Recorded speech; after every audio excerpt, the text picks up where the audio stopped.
A single confession shattered decades of silence. At 62, Julian Lennon stunned the world with just a handful of words.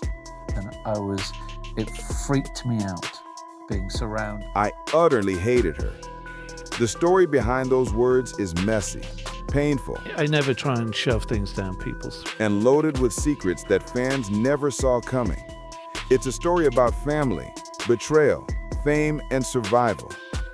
And what happened was that when we got the go-ahead for this, The kind that makes you question everything you thought you knew about rock royalty. What could drive the son of a legendary musician to carry a grudge for a lifetime? Today, you'll discover a side of Julian Lennon that no tabloid ever managed to print. A truth that he's kept buried until now. Long before he became the son the world pitied, Julian Lennon was just a boy living in the shadow of greatness, craving something ordinary. His childhood looked glamorous from the outside, all because of a famous last name. But inside the Lennon house, happiness was a stranger. The day John Lennon walked out, it was for someone new, Yoko Ono, leaving Julian and his mother Cynthia behind. He didn't just lose a father, he lost a sense of safety. No farewell, no explanations, just silence and confusion. Cynthia held everything together, working hard, selling family treasures just to keep food on the table.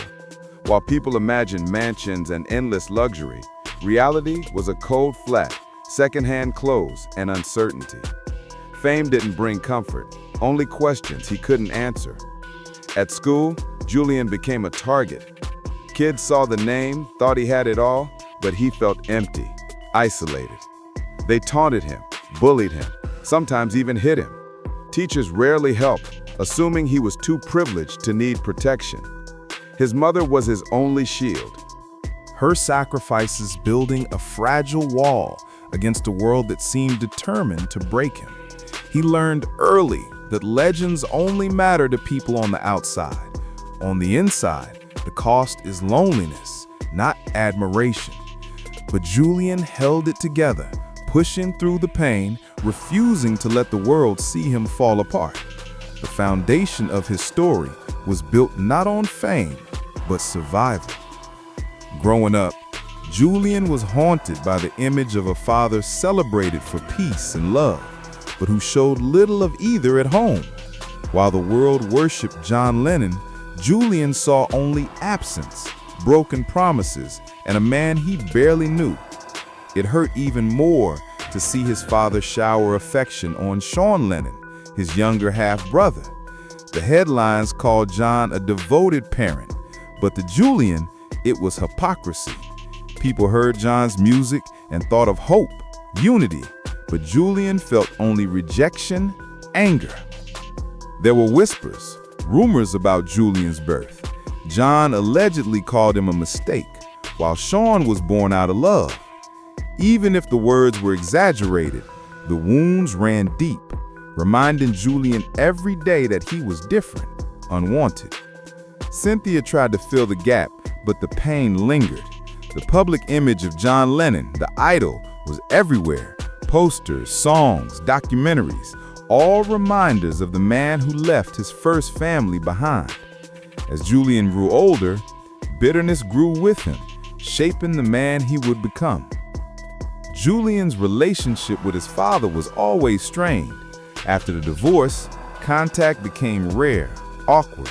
Sometimes there were forced phone calls, the occasional uncomfortable meeting, but nothing real, nothing healing. John poured his love into Sean, making sure the world saw him as a doting father. But for Julian, there was no such effort.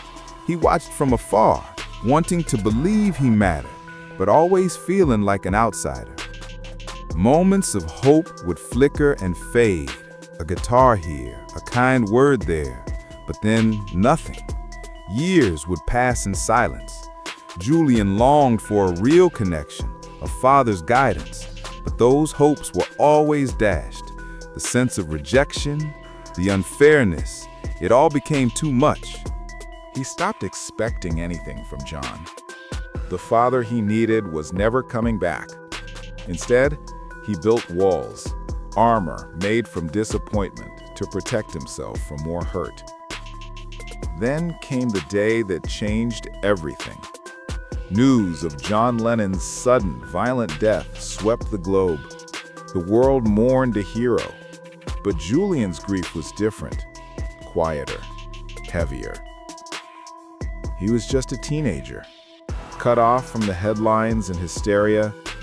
He'd spoken to his father days before, felt a rare warmth in his voice, sensed a possibility of reconciliation.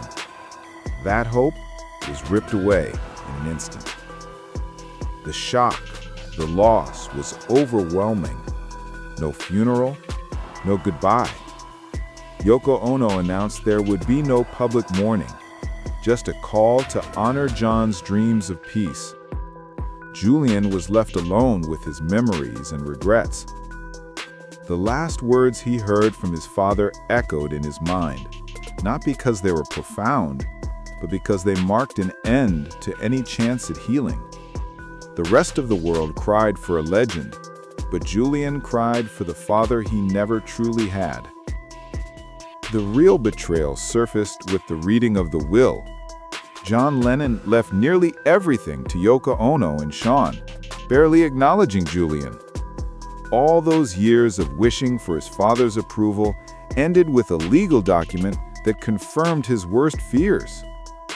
Yoko controlled the estate, the music, the legacy, while Julian was given a small trust fund, nothing more. This wasn't just about money. It was about being erased from his father's story. For Julian, the fight became about recognition, identity, belonging. He launched a grueling legal battle. Years of negotiations, headlines, sleepless nights. People misunderstood his motives, calling him greedy. But for Julian, it was a matter of pride, reclaiming a part of his history. The final settlement was rumored to be large, but no amount could heal the wounds left by years of being sidelined. While the legal battle raged, so did the silent war with Yoko Ono. She was always there, the gatekeeper of his father's memory, the person who changed everything. Public appearances were awkward, filled with forced smiles and cold stares. For nearly 2 decades, every negotiation, every event reminded Julian that she held all the power. He resented her, blamed her for much of his pain. In his eyes, she wasn't a stepmother, just a constant reminder of what he'd lost. But life has a way of forcing change. The anger didn't bring peace. Over time, small moments chipped away at the bitterness. A photography exhibition, a chance encounter, the need to keep the peace for Sean's sake. The drama slowly faded, replaced by a fragile truce. They would never be close, never family. But Julian decided not to fight anymore. Not for Yoko, but for his own sanity and for his brother. Through it all, Julian's relationship with Sean became the anchor that kept him from drifting too far into bitterness. They grew up in different worlds, but pain is a powerful bond. For a long time, distance and jealousy kept them apart. But as adults, they found common ground. Shared experiences, mutual understanding, and a desire for connection brought them closer. Sean's kindness and acceptance made Julian see the cost of holding on to hate. Moments together, watching old footage, sharing music, laughing about memories, helped Julian heal. For the first time, he felt like he belonged, not just to a name, but to a family.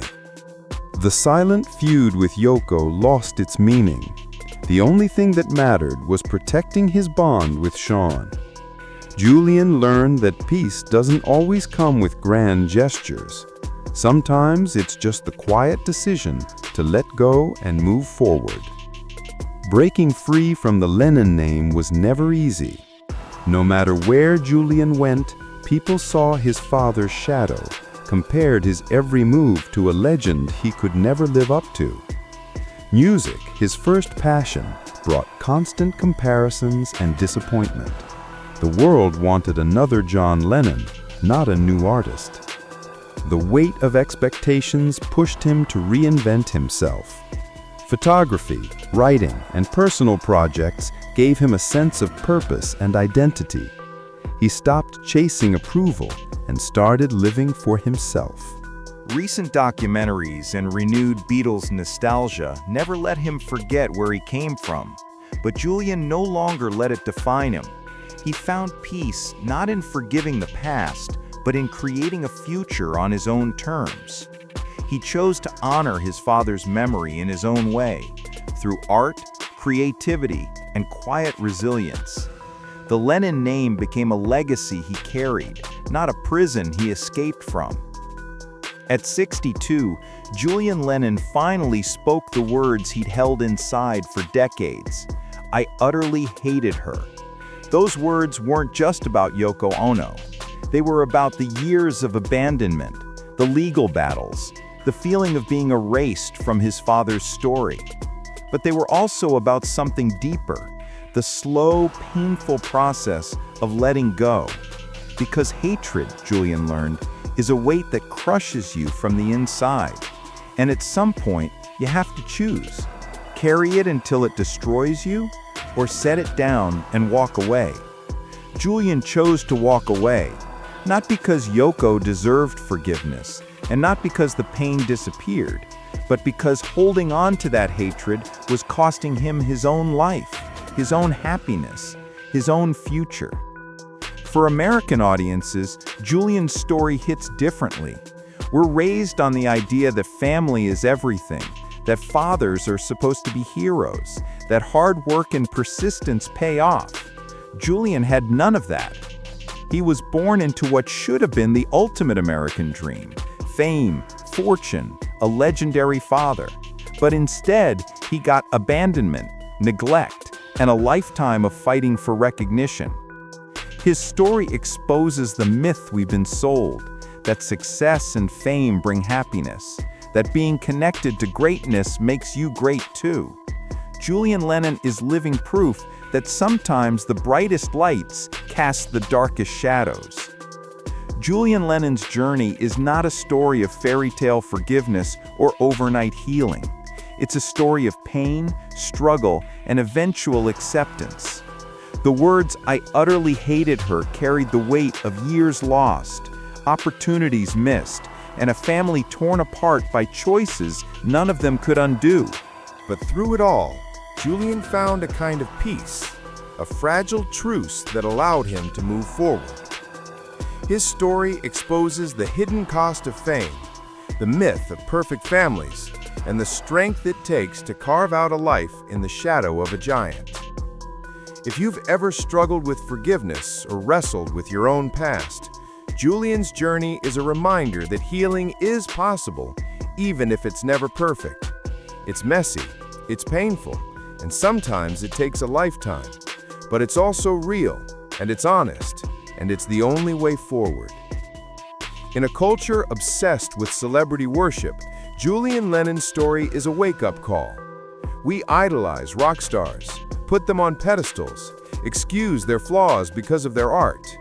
But behind every legend is a real person, and often real casualties. Julian was one of those casualties. He paid the price for his father's fame, his father's choices, his father's inability to be the man the world thought he was. And while John Lennon sang about peace and love, his own son was left wondering why he wasn't worthy of either. That's the brutal truth Julian is finally sharing. Not for revenge, not for attention, but because silence protects the wrong people. And after 62 years, Julian decided he'd been silent long enough. Thank you for watching. If you found this story compelling, please like, subscribe, and join us for more untold Hollywood legends. Julian Lennon's journey reminds us that healing doesn't mean forgetting. It means choosing to stop letting the past control your future. And sometimes, the bravest thing you can do is simply tell the truth.